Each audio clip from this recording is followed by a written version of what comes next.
고린도후서 5장 17절 말씀 한 절 말씀인데요. 한 목소리로 같이 저희들 받들어 읽도록 하겠습니다. 시작.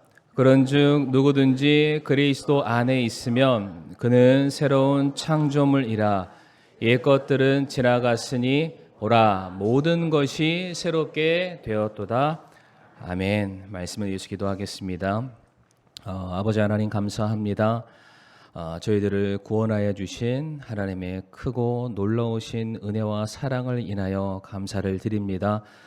구원받은 하나님의 백성들, 자녀들이 아버지의 음성을 또 듣기 위해서, 또 그 음성에 화답하기 위해서 이 귀한 또 예배의 자리에 나오게 되었습니다.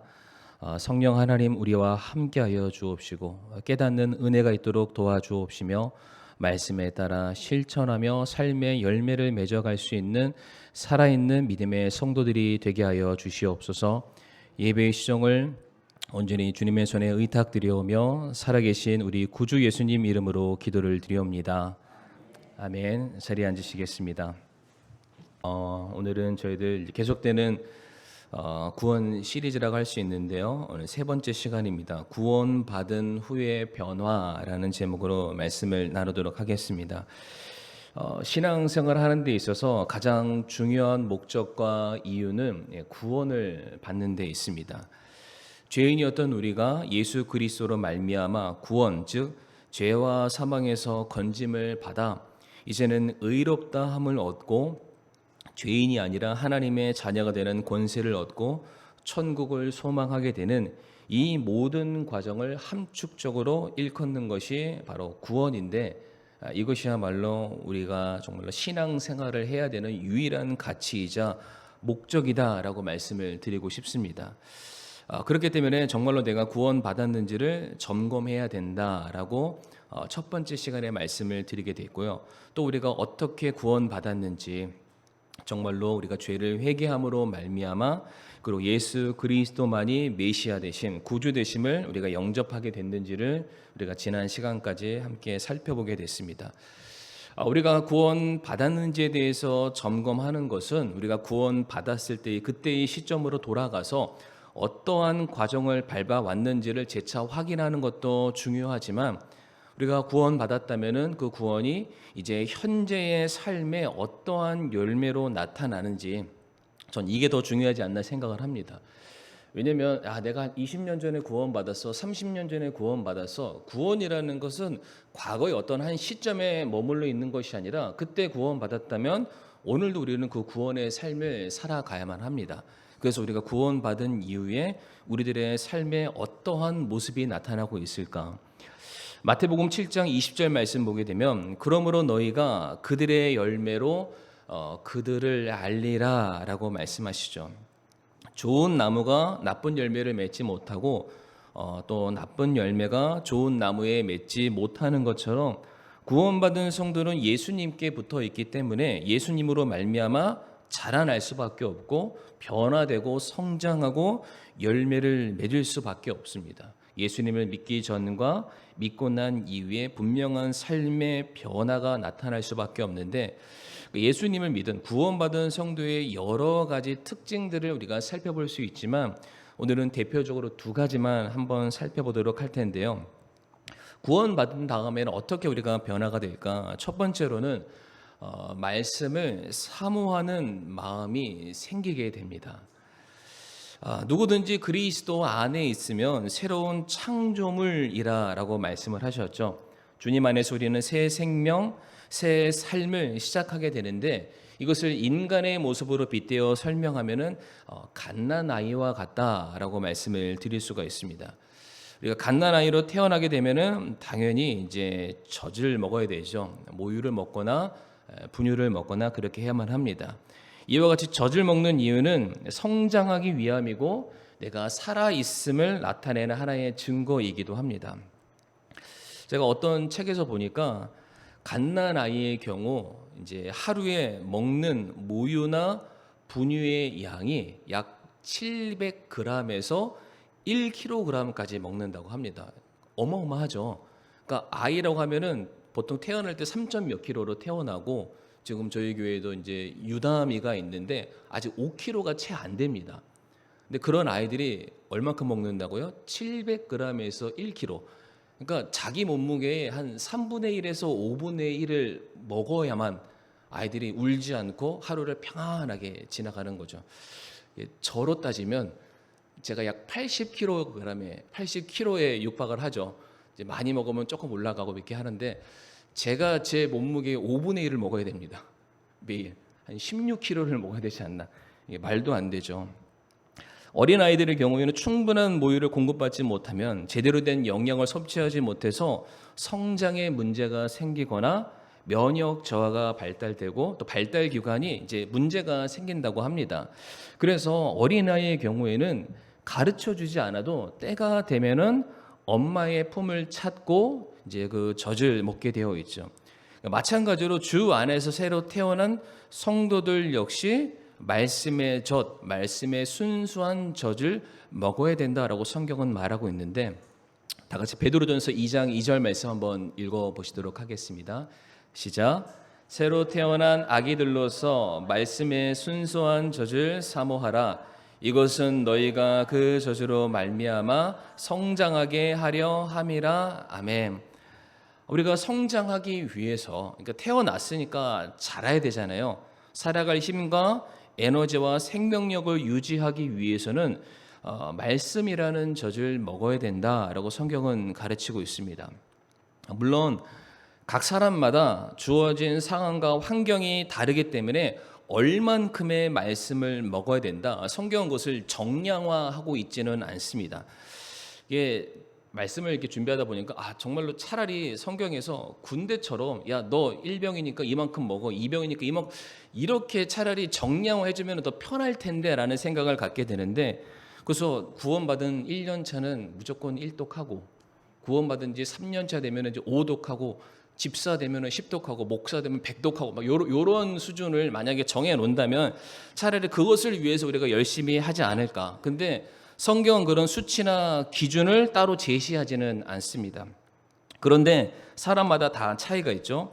어떠한 분들은 구원받았을 때 이미 육신적으로 지식이 장성한 분량에 이르는 분들이 계십니다.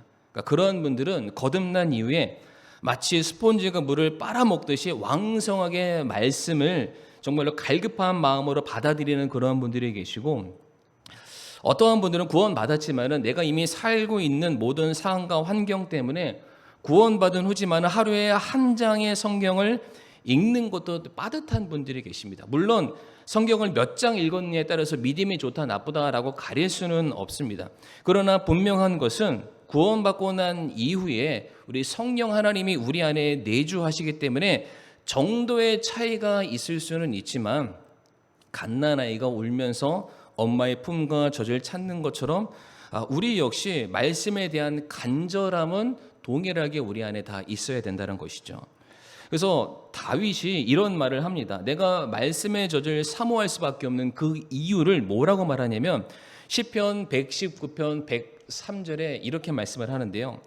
주의 말씀들이 내 입맛에 어찌 그리 단지요 참으로 내 입에 꿀보다 더 다니이다. 아멘. 근데 아침 식사 하실 때 가끔 미숫가루나 뭐 이렇게 간단하게 쉐이커 같은 거 타 먹을 때 뭐 요즘은 뭐 설탕 집어넣기도 하지만 꿀 같은 거 가끔 이제 집어넣죠. 이제 꿀을 딱 퍼서 막 이게 막 돌립니다. 잘 안 녹아요. 잘 안 녹아서 막 돌리다가 딱 보면은 수저를 딱 들면은 좀 남았습니다. 어떻게 하시나요? 버리시나요? 아까워서 입에다가 딱 넣고 쭉 하고 딱 빨고 나면은 머리가 어떻게 되죠? 띵 합니다.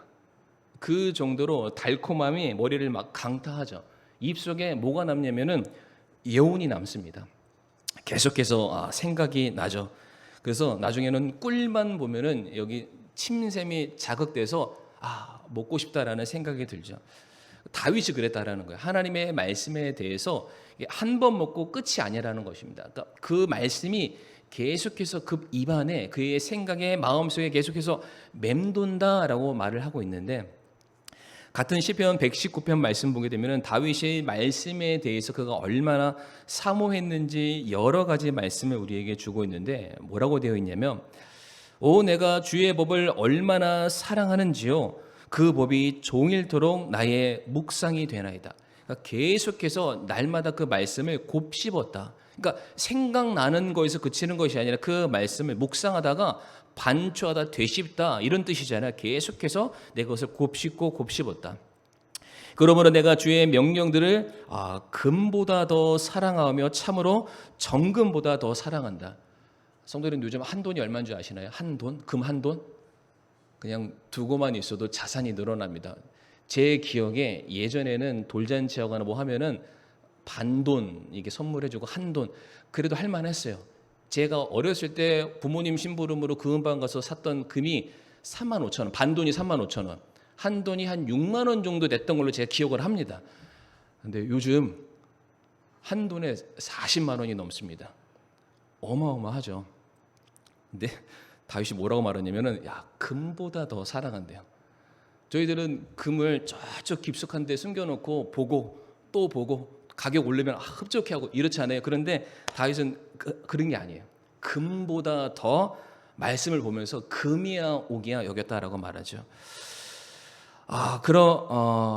그리고 뭐라고 되어 있죠? 내가 주의 명령들을 사모함으로 내 입을 열고 헐떡였다. 마치 그 어미새가 그 새끼 새에게 모이를 줄 때 나 좀 더 달라고 입을 쫙 하고 벌리는 그 모습처럼 다윗은 계속해서 말씀을 먹으려 했다라고 말하고 있고요. 주의 말씀을 묵상하려고 내 눈이 밤의 경점들보다 앞서가나이다. 이거를 경험하신 분들은 진짜 말씀을 사모하시는 분이에요. 이게 뭐냐면 이제 오늘 말씀을 딱 읽었어요. 근데 피곤하니까 자야 되잖아요. 잠은 자고 싶은데 또 다음 말씀이 궁금한 거예요. 또 다른 하나님의 말씀을 읽고 싶은데 너무 피곤하니까 빨리 잤다가 일어나서 이 말씀 봐야지. 제가 먹을 거는 가지고 이렇게 하거든요. 전날 누가 맛있는 거 사갖고 오면은 살찔까 봐 걱정돼서 잘 냉장고 한쪽에 넣어놓고 다음날 아침에 일어나자마자 먹어야지. 이 생각을 가지고 제가 잠에 듭니다. 근데 다윗은 냉장고 안에다 말씀을 딱 집어넣는 거예요. 내일 아침이 되면은 내가 못다 읽었던 그 다음 구절 하나님께서 내게 뭐라고 말씀하실지를 기대하는 마음으로 내가 일어나면은 이걸 봐야지. 다윗이 어쩌면은 하나님께서 다윗을 보고 너는 내 마음에 합한 자다라고 말씀하셨거든요. 이 말은 너가 내 마음을 너무 잘 안다라는 그런 말씀이기도 해요. 왜 그럴까요? 다윗이 누구보다 하나님의 마음을 대변하는 말씀을 사모하는 자였거든요. 그러니까 하나님이 지금 무엇을 생각하시는지 무엇을 요구하시는지 이 다음에 무엇을 기대하시는지를 다윗은 너무 잘 알 수밖에 없으니까 하나님이 다윗만 보면은 그래 너는 내 마음에 합당한 자다라고 말씀을 했다는 것입니다. 성도님들 말씀을 맛본 사람은 당연히 그 맛이 자기를 얼마나 즐겁게 하는지를 알 수밖에 없습니다.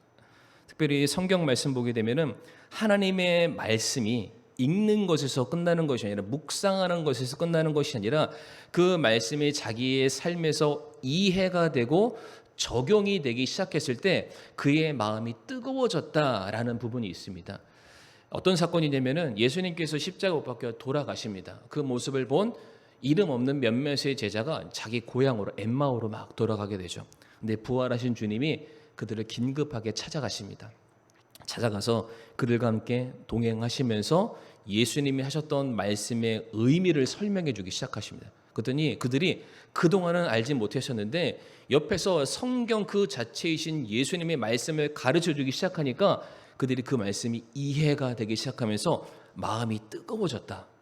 근데 중요한 것은 마음이 뜨거워지는 것으로 끝나는 것이 아니라 원래 그들이 예루살렘에서 자기 고향으로 돌아가고 있다가 말씀의 진의를 깨닫자마자 그들의 발걸음이 다시 예루살렘으로 향하게 됩니다. 당시 예루살렘은 순교의 현장입니다. 그런데 죽겠다는 거예요. 왜? 내가 이 말씀의 의미를 완전하게 깨달았기 때문에. 그러니까 이 말씀은 영원한 텐데 나는 살아도 이 말씀이 영원하다. 이 말씀을 붙드는 한 나는 영원히 살 수 있다. 그 확신 가지고 돌아갔다는 것입니다. 그래서 베드로전서 2장 3절 말씀에 이런 말씀으로 우리에게 권면하고 있는데, 너희가 주께서 은혜로우신 것을 맛보았으면 그리하라. 그러니까 많은 설명하지 않습니다. 너희들 말씀을 읽어봤어? 말씀을 경험해봤어? 말씀의 뜻이 무엇인지를 너희들이 그 맛 보아봤어? 그러면 너희들 알아서 그렇게 살 거야. 그러니까 저처럼 이렇게 막 장황하게 앞에서 설명할 필요가 없습니다. 성도님들이 정말로 주님을 사랑하고 말씀을 사랑하시면 제가 말하지 않더라도 그렇게 사시게 되어 있습니다. 초기에 대한민국에 외국인 선교사님들이 많이 들어오셨습니다. 저희 이제 양림동에 가도 이제 여러 가지 선교사님들의 흔적들을 우리가 바라볼 수 있는 발자취들이 많이 있는데, 그때 선교사님들이 이제 외국에다가 서신을 보냅니다. 내가 한국에서 이런 사역을 하고 있다. 이제 서신들을 보내죠. 그런데 선교사님들이 서신을 보내면서 한국 사람들을 뭐라고 표현했냐면은 코리아 피플이라고 하지 않습니다. 뭐라고 되어 있냐면은 성경을 사랑하는 그리스도인, 영어로 하면은 Bible loving Christian이라고 부르고요. 또한 성경을 사랑하는 사람들 Bible believer라고 표현을 하고, 또는 한국의 기독교를 성경 기독교 Bible Christianity라고 말합니다. 그러니까 대한민국을 대표하는 게 성경 사랑 성도들이라고 말을 하고 있습니다. 제가 예전에도 한번 말씀을 드린 적이 있는 것 같은데, 지금 대한민국이 우리 이제 남한이라고 표현하겠습니다. 우리 남한에도 정말로 많은 교회가 세워졌고 부흥하는 그런 놀라운 역사가 있었지만은, 이게 사실은 이 놀라운 부흥의 기독교의 역사는 평양에서부터 시작했다라는 걸 아마 한 번쯤 들어보셨을 거예요. 이게 1907년 평양에 100만 명의 부흥의 놀라운 역사가 일어나면서 그 뿌리가 쭉 하고 내려와서 저희가 그러한 영향을 간접적으로 받게 된 것인데, 이와 같은 놀라운 부흥의 역사의 단초에 뭐가 있었냐면은 성경이 있습니다. 성도님들이 아마 사진 하나 띄워주시게 되면은 꼭 한번 기억하셨으면 좋겠어요. 토마스 선교라고, 그러니까 로버트 저메인 토마스 선교사님이 영국 선교사님이십니다. 이분이 이제 아내를 선교 사역을 위해서 여러 가지 활동하다가 아내를 여의고 상실한 마음을 가다듬고, 당시 조선이라고 불리는 그곳에 정말로 복음을 알지 못하는 영적으로 무지한 사람들이 살고 있다는 소식을 듣고 돈을 이렇게 헌금을 모아서 성경책을 한글로 된 것을 직접 인쇄해서 많은 것을 가지고 이제 배를 타고 딱 들어갑니다. 그런데 당시에는 여전히 쇄국 정책이라는 게 남아 있었대요. 그러니까 외국 문물이 들어오는 것을 이제 우리나라에서 막 막았다고 합니다. 그러니까 배가 쭉 하고 대동강 쪽을 딱 들어오고 있는데, 허락받지 않는 외국 배가 들어오니까 막 불화살 쏘고 막 던져서 배가 이제 막 침몰하는 상황이 딱 생기게 됩니다. 그 자리에서 이 선교사님은 한국 땅을 밟지도 못하고 죽습니다. 근데 그 선교사님 그때 자기 가지고 있는 이 성경책 다발을 이게 막 뿌립니다. 배 위에서 막 던지는 거예요. 던지면서 뭐라고 외쳤냐면은 야수라고 외칩니다. 야수가 뭘까요? 예수예요, 예수. 그때 당시에는 야수라고 표현했다고 합니다. 예수하면서 막 던지는 거예요. 그리고 이제 죽습니다. 끝났어요. 근데 이제 바다 위에 아니면 땅 위에 이 성경책들이 막 이렇게 널려 있을 거 아닙니까? 이것을 누군가 주워다가 찢어가지고 자기 집 방 안을 도배하기 시작했대요. 그때는 종이가 귀하니까. 근데 막 붙여놨는데 이걸 보니까 너무 신기한 글이 적혀 있는 거예요. 그래서 그때 당시에 그 순교 현장에 그 선교사님을 죽이고 핍박하던 그 무리 중에 한 사람이 그것을 가지고 왔다가 자기 집안에 그것을 도배했는데, 도배한 것을 보면서 회심을 하게 됐다고 합니다. 제가 중간에 자세한 내용은 다 생략을 했으니까 그냥 전반적인 스토리만 기억하시면 되는데, 그로 인해서 회심한 사람들이 모이기 시작해서 세웠던 교회가 널달이라는 교회인데, 그 널달이라는 교회가 부흥에서 장소를 이동해서 장대현 교회라는 것을 새로 세우게 되는데, 바로 그 교회에서 평양 대부흥 운동이 시작됩니다. 한 장의 성경이 놀라운 역사를 일어나게 된 것이죠. 성도님들, 우리 교회 이름이 뭐죠? 반석 빼면 성서 침례 교회. 그러니까 반석 교회의 정체성을 알리는 게 성서 침례 교회입니다. 뭐가 제일 먼저 오나요? 성경이죠. 말씀을 사랑하고 말씀을 우선시하며 말씀 중심적인 교회가 우리 성서 침례 교회입니다. 그러니까 우리가 박사만큼은 모른다 할지라도 말씀에 대해서 사모하는 마음, 그리고 그 말씀이 정말로 그러한가 베레아 교회의 성도들처럼 묵상하는 그러한 마음이 우리들에게 반드시 있어야 될 줄을 믿습니다. 하나님의 호흡이 담겨져 있고 하나님의 마음이 담겨져 있는 이 진리의 말씀인 성경, 만고불변의 이 말씀을 우리가 어떻게 사모하지 않을 수가 있겠습니까? 요한복음 8장 31절에서 32절 말씀 보게 되면, 이에 예수님께서 자기를 믿은 그 유대인들에게 이르시되 너희가 내 말에 거하면 참으로 내 제자가 되고 또 너희가 진리를 알리니 진리가 너희를 자유롭게 하리라 하시니라. 아멘. 누가 예수님의 제자로 불리죠? 그분의 말씀 안에 거하는 자가 제자라고 불린다라고 되어 있습니다. 누가 참된 자유를 누리는 자입니까? 진리를 아는 자들이 자유를 누린다. 그러므로 우리 신앙의 가장 기본되는 근본은 무엇이냐면 하나님을 아는 지식으로 충만한 것입니다. 우리가 하나님을 알아가기 시작할 때 우리는 그 안에서 우리가 가야 될 인생의 길들을 발견할 수 있고요. 우리는 그 안에서 참된 진리가 있음을 확인할 수 있고요. 그리고 우리가 붙들어야 될 생명이 그 안에 있음을 우리는 확인할 수가 있습니다. 사슴이 시냇물을 찾듯이 정말로 우리들이 영적인 갓난아이처럼 오늘도 내 삶을 자라게 하고 열매 맺게 하고 내게 새 힘 주시는 하나님의 말씀을 사모할 수 있는 저와 우리 사랑하는 성도님들이 되기를 바라겠습니다. 두 번째로 구원받은 후에 분명한 변화가 무엇이냐면은 거룩한 일을 사모하는 마음이 생기게 됩니다. 거룩한 일을 사모하는 마음. 로마서 6장 1절에서 2절 말씀을 한번 보겠습니다. 로마서 6장 1절에서 2절 말씀인데, 그런즉 우리가 무슨 말을 하리요? 은혜가 넘치게 하려고 우리가 죄 가운데 거하겠느냐? 결코 그럴 수 없느니라. 죄에 대하여 죽은 우리가 어찌 그 가운데서 더 살리요? 라고 말을 합니다. 하나님께서 우리에게 베풀어 주시는 은혜가 있는데 그 은혜는 단순히 죄를 묵인하고 넘어가 주시는 은혜가 아니라 죄에서부터 떠나게 해주시는 은혜고요. 죄의 권세에서 해방시켜 주시는 은혜고, 우리로 하여금 죄를 이길 수 있는 은혜를 우리에게 주셨습니다. 왜 그런 은혜를 우리에게 주셨냐면은 이제는 죄에 대해 죽고 의에 대해서는 열정적으로 살아가는 하나님의 백성으로 우리를 삼기 위해서입니다.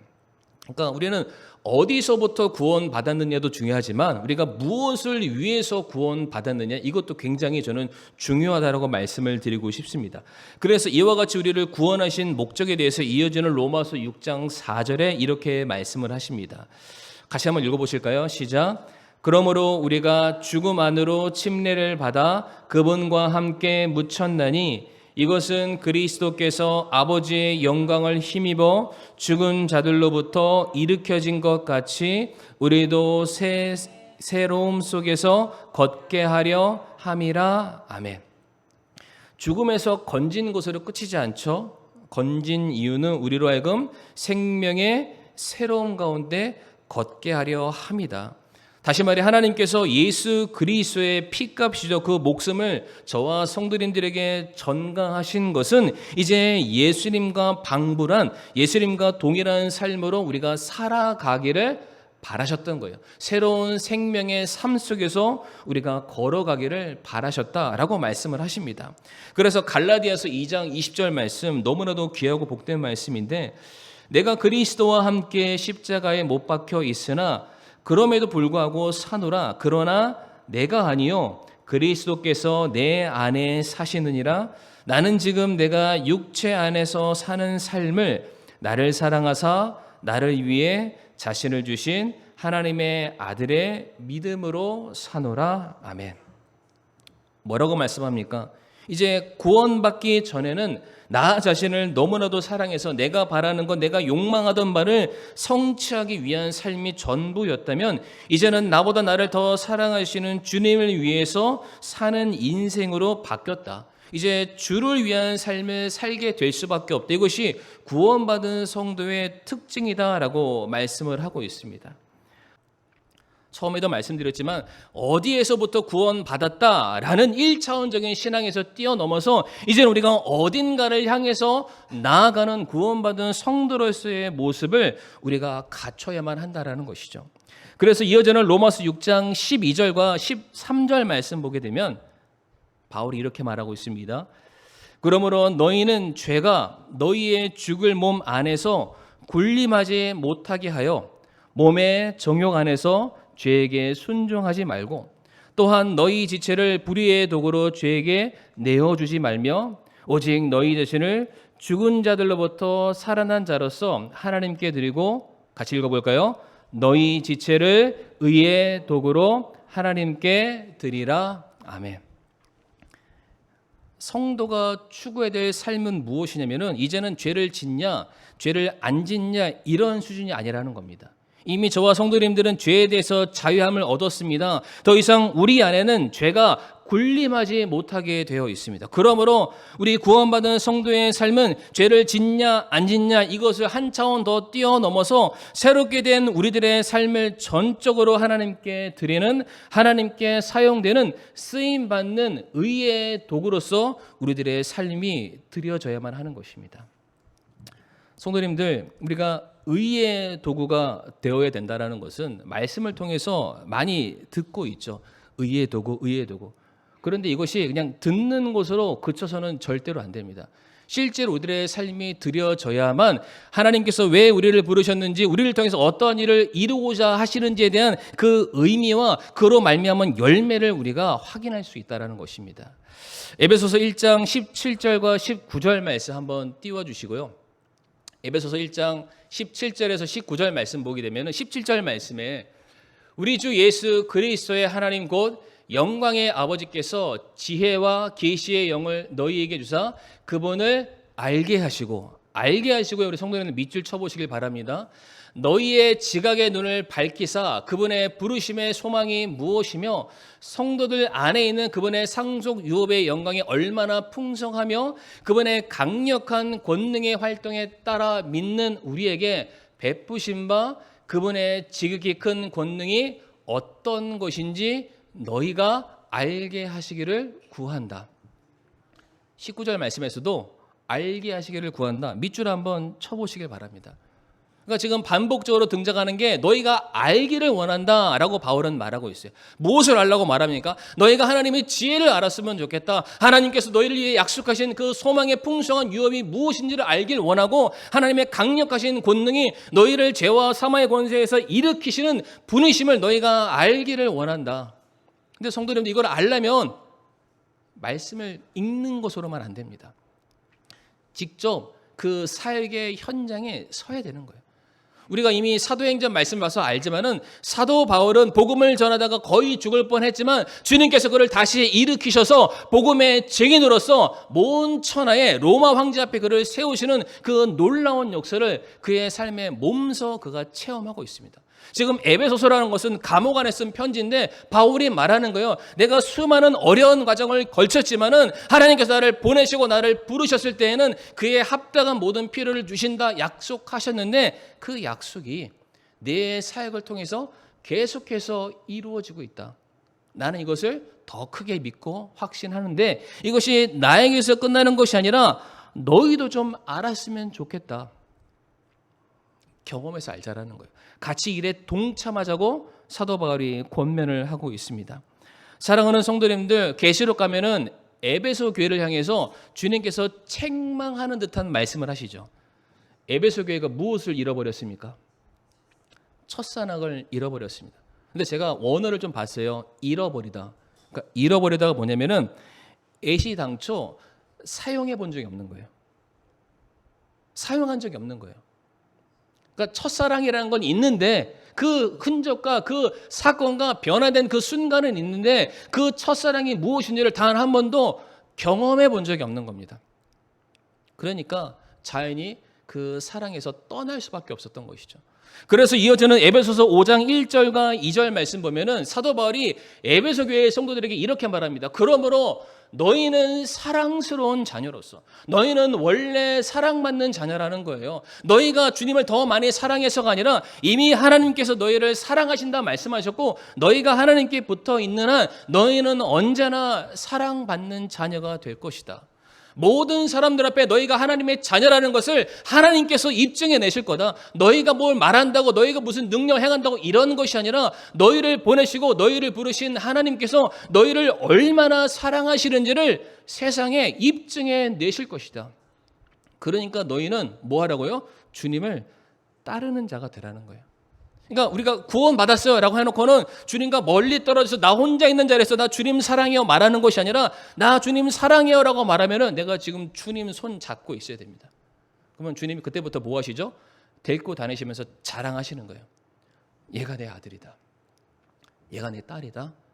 내가 얘와 함께 일하려고 한다. 그리스도께서 우리를 사랑하사 우리를 위해 자신을 향기로운 냄새의 헌물과 희생물로 하나님께 드리신 것 같이 어디서 걸으래요? 사랑 안에서 걸으라. 그러니까 우리가 주님 사랑해요, 사랑해요 아무리 100번 얘기해도 우리가 주님이 걸어가시는 그 길에 서 있지 않으면 우리는 그 사랑을 입증해 낼 수가 없습니다. 구원받은 성도는 거룩한 일에 참여하는 마음을 가질 수밖에 없어요. 근데 중요한 건 그 일에 참여하잖아요. 그러면 그 일을 통해서 받게 되는 놀라운 은혜와 축복을 우리는 그에 합당하게 경험하게 될 것입니다. 제가 이 예화만 말씀드리고 말씀을 마치려고 하는데, 이제 어떤 책에서 본 예화인데 이제 앞에 그 장소나 위치는 제가 까먹었습니다. 이제 6.25 동란 이후에 이제 사람들이 다 이제 멀쩡하지 않잖아요. 다 모든 게 다 부서져 있으니까. 그래가지고 이제 어떤 정릉인가 어딘가 이제 거기에 하천이 흐르는데 거기에 건너편에 조그만 움막을 짓고 어떤 이제 젊은 부부가 이제 살아갔다고 합니다. 근데 이제 애를 키워야 되는데 당장 모든 게 다 휩쓸고 지나갔으니까 아무것도 남는 게 없잖아요. 그러니까 어떻게 하지? 나는 괜찮은데 못 먹고 우는 그 애기들을 바라보니까 너무 마음이 미어지는 거예요. 그래서 조금 멀리 떨어져 있는 부모님 집이 생각이 났습니다. 그래서 이제 염치불구하고 부모님에게 찾아갔습니다. 그래서 나는 괜찮은데 우리 아이가 지금 못 먹은 지 며칠 됐습니다. 그래서 좀 먹을 것 좀 주세요. 쌀 좀 주세요. 그랬더니 이제 부모님이 또 자식이잖아요. 그러니까 이제 와라 해가지고 가져온 이제 보따리 안에 쌀을 한 대 이렇게 막 넣어줍니다. 먼 길을 가야 돼요. 그 쌀이나 음식이 많아지면 많아질수록 무겁습니다. 힘들죠. 만약에 이 사람이 짐꾼이었다면 그 먼 길을 갈 때 그냥 요만큼만 가져가도 자기 소임을 다한 거예요. 그렇죠? 그러니까 많아지면 많아질수록 만약에 이 사람이 일꾼이었으면은 너무 힘들다라는 마음을 가졌을 텐데 이게 누가 먹는 거죠? 내 자식이 먹는 거예요. 그리고 내가 먹는 거예요. 그러니까 부모님이 괜찮겠어? 이 정도면 괜찮겠어? 근데 제가 이 말 하려고 여기까지 끌고 왔습니다. 그 사람이 부모님에게 하는 말이 뭐냐면 무거울수록 가벼워라. 무거울수록 가볍다. 그러니까 이렇게 내가 더 많이 짐을 지면 질수록 내 자식의 삶이 편안하고 자식을 향한 내 부담감이 확 줄어드는 거예요. 그러니까 무거울수록 가벼워라. 그러니까 우리들의 신앙생활도 저는 마찬가지라고 생각합니다. 그러니까 우리가 주님의 말씀에 순종해서 무슨 일에 헌신한다라는 것은 하나님을 위한 게 아닙니다. 이거 잘 이해하셔야 돼요. 그러니까 내가 뭐 조금 한다고 내가 하는 일이 하나님의 사역에 보탬이 되는 것은 절대로 아닙니다. 그런데 그 일을 하면 할수록 우리에게 유익이 있습니다. 하나님이 어떠한 분이신지를 우리가 알게 되죠. 하나님이 나를 통해서 약속하신 바가 무엇인지를 확인하게 되고 그 모든 약속을 누릴 수 있는 자녀됨을 분명히 깨닫게 됩니다. 그러니까 성도는 내 삶을 드린다라는 것이 부담스러운 억측스러운 그런 일이 아니라 그 일을 하면 할수록 내가 진짜 하나님의 자녀가 맞구나 알 수밖에 없다라는 거예요. 무거울수록 어떻다고요? 더 무겁나요? 무거울수록 가볍습니다. 말씀을 마무리하겠습니다. 우리 사랑하는 성도님들 정말로 구원 받으셨습니까? 구원받은 성도의 삶에는 뭐가 나타나야 된다고요? 말씀을 사모하는 마음이 생길 수밖에 없습니다. 근데 말씀을 다 읽으시겠죠. 그런데 얼마나 간절함으로 그 말씀을 보고 계십니까? 맛본 사람은 누가 요청하지 않더라도 스스로 찾아서 하나님을 발견하려고 애를 쓸 수밖에 없습니다. 또 구원받은 성도는 그 말씀을 통해서 내가 하나님의 마음을 헤아렸기 때문에 하나님께서 원하시는 그 부르심의 자리에 나아갈 수밖에 없습니다. 구원받은 성도는 거룩한 일을 사모하게 되어 있습니다. 사랑하는 성도님들, 오늘 이 시간 우리가 말씀을 다시 한번 되돌아보면서 하나님, 정말로 저는 말씀을 사모하는 사람이 맞습니까? 그 말씀을 살아가는 내 삶에 정말로 생명과 목숨처럼 여기면서 살아가고 있습니까? 그리고 나를 새롭게 하신 주님의 부르심에 합당한 자리에 제가 서 있기를 즐겨하고 있습니까? 오늘 이와 같은 나 자신의 모습을 다시 한번 되돌아보면서 우리에게 임한 구원의 은혜를 다시 한번 감사드릴 수 있는 저와 성도님들이 되기를 바라겠습니다. 이 시간 다 같이 말씀을 기억하시면서 한번 자기 자신을 한번 돌아보는 시간을 갖기를 바랍니다. 정말로 내 안에 말씀에 대한 사모하는 마음을 내게 허락하여 주옵시고 주님의 부르심에 순종하고 헌신할 수 있는 그 마음을 내게 달라고 이 시간 그렇게 잠시 우리가 기도하겠습니다.